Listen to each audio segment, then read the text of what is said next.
Le texte que vous m'avez demandé de commenter aujourd'hui est un poème de Francis Ponge qui a été publié dans Le Parti pris des choses, un recueil paru en 1942, dans lequel Francis Ponge va prendre le parti des choses, c'est-à-dire s'attacher au réel, coller au plus proche, le prendre en compte, mais le prendre en compte avec son propre regard de poète. Le parti pris des choses est ainsi comme un catalogue d'éléments de réel dont Ponge s'attellerait à donner des définitions poétiques qui permettent de redonner une existence à ces éléments de réel qui sont inaperçus dans notre quotidien.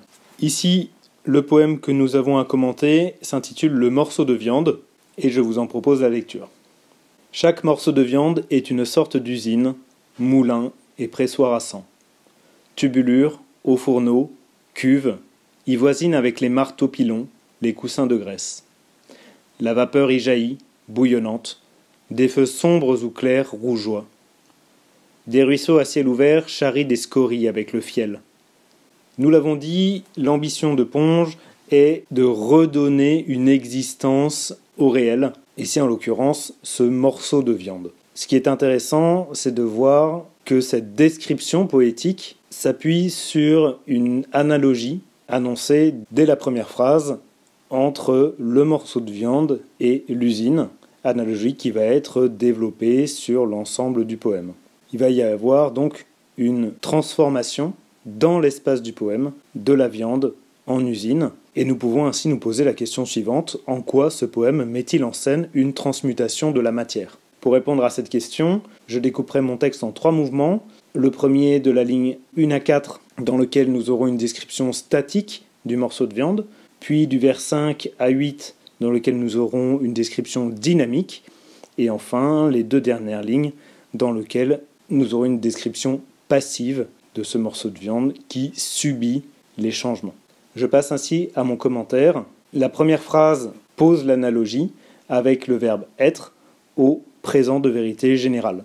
Cette analogie concerne tous les morceaux de viande et chacun individuellement, comme le montre le déterminant chaque.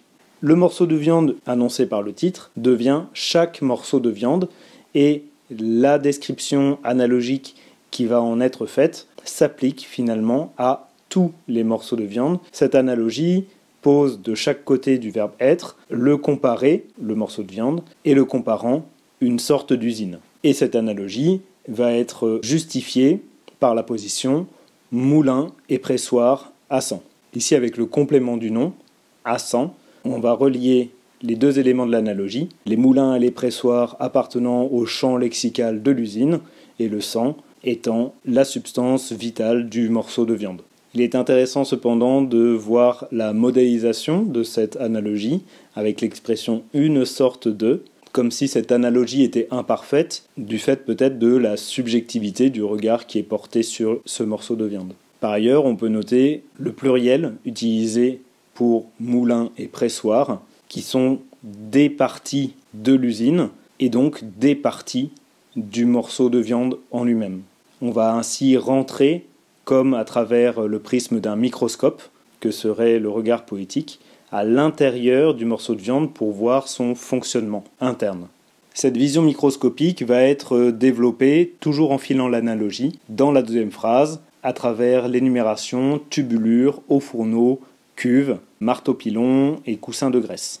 Là encore, l'analogie se poursuit à travers la préposition « i » qui indique le lieu, en l'occurrence l'usine qu'est le morceau de viande, et cette analogie repose là encore une nouvelle fois sur la mise en place d'un complément du nom, les coussins de graisse, puisque la graisse, comme le sang, est une des matières qui constituent le morceau de viande. Pour l'instant, on est toujours dans une description assez statique, quoique on commence à avoir une certaine forme de dynamisme qui va être dessinée, notamment à travers les marteaux pilons qui doivent être en mouvement. Cependant, cette analogie se vérifie aussi au niveau sémantique, puisque le morceau de viande est bien un élément qui va créer de l'énergie avec les hauts fourneaux, stocker de l'énergie avec les cuves, et créer du mouvement en utilisant cette énergie avec les marteaux pilons. On aurait ainsi les 3 stades de l'énergie, création, stockage, utilisation, à l'intérieur de cette usine morceau de viande, de ce qui le constitue visuellement avec les tubulures, puisque le morceau de viande est bien un ensemble de petites fibres, et les coussins de graisse dont nous avons déjà parlé. À travers l'analogie filée, on a donc une transformation, une transmutation de cette matière viande en une sorte d'usine, à travers d'une part sa ressemblance visuelle, mais aussi son fonctionnement. Le morceau de viande organique devient une usine artificielle mécanique. Je passe ainsi à la deuxième partie dans laquelle la machine se met en marche. On le voit avec le passage des verbes statiques, être, voisiner, à des verbes d'action, jaillir, rougeoyer, charrier, refroidir.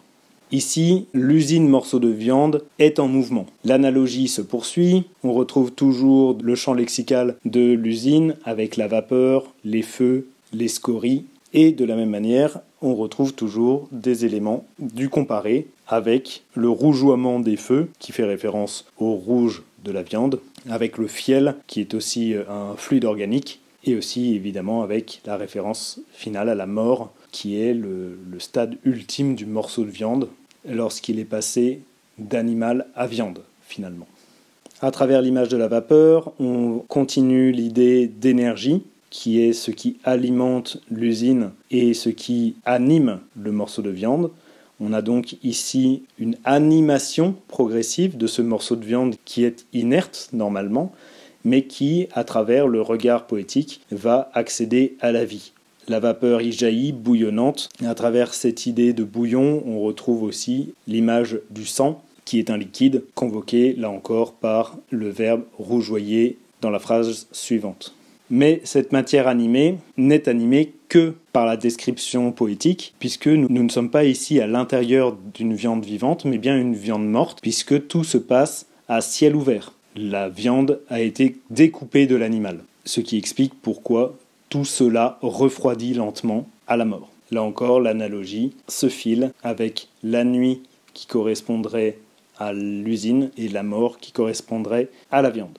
L'idée de refroidir va synthétiser les deux termes de l'analogie, puisque les hauts fourneaux convoquaient l'idée de chaleur, de la même manière que la vapeur, que l'idée de bouillonnement, l'idée de feu. Ici, la nuit, tous ces éléments de l'usine refroidissent, mais concernant le morceau de viande, puisque nous sommes à ciel ouvert, ça veut dire que le morceau de viande a été découpé, et donc effectivement il n'est plus réchauffé par le sang de l'animal, et donc de fait il refroidit. Tout cela, à travers l'adverbe totalisant, nous avons bien la soudure des deux éléments de l'analogie, comparant et comparé. Ainsi, cette vie qui a été réinsufflée au morceau de viande à travers la description dynamique, à travers la vision poétique sur celui-ci, n'est réalisée qu'à travers le texte. Le morceau de viande réel reste inerte, reste mort, et cette transmutation du morceau de viande en chair animée ne peut se faire que dans l'espace du poème. Je passe ainsi à ma dernière partie, dans laquelle le morceau de viande est définitivement passif, ce qui se voit notamment à travers l'utilisation pronominale du verbe produire. Ici, les réactions chimiques deviennent le sujet de la phrase et agissent sur le morceau de viande qui, lui, est passif. À travers la négation, sinon la rouille, on retrouve toujours l'analogie avec l'usine et cette espèce de transmutation métallique qui avait eu lieu auparavant. Mais la proposition subordonnée relative, qui dégage des odeurs pestilentielles, va synthétiser, là encore, les deux membres de l'analogie, donc les odeurs chimiques de l'usine et les odeurs de décomposition du morceau de viande. Le texte échoue à ressusciter la viande, elle fait advenir le morceau de viande à une nouvelle réalité, une réalité textuelle, mais cette nouvelle réalité n'est pas une réalité tangible. Si le morceau de viande se conserve dans le poème, le morceau de viande réel, lui, se décompose, irrémédiablement. En quoi ce poème met-il en scène une transmutation de la matière ? Alors nous avons vu tout d'abord que l'ensemble du texte était composé à partir d'une analogie initiale qui allait être filée dans tout le texte. Et cette analogie va transmuter la matière viande, qui est une matière organique, en une matière d'ordre artificiel métallique. Cette analogie va être filée dans tout le poème, jusqu'à aboutir à une certaine consubstantialité qui se caractérise par un ensemble d'expressions syleptiques qui relèvent dans leur sens aussi bien du comparant que du comparé, et ce, simultanément. Deuxième transmutation qui va être à l'œuvre, c'est une transmutation d'une matière morte en une matière vivante. À travers son poème, le poète redonne vie au morceau de viande, le remet en fonction, et le poète va devenir lui-même un créateur démiurge qui serait capable d'animer l'objet inerte à travers son regard poétique. Ce qui nous amène du coup à la troisième transmutation, qui est la transmutation de la matière viande en un objet textuel. Et finalement, les réactions chimiques dont il est question à la fin du poème sont beaucoup plus des réactions alchimiques qui sont intégrées au projet de Ponge, dans lequel l'écriture fait advenir au réel le réel lui-même qui était jusqu'alors inaperçu.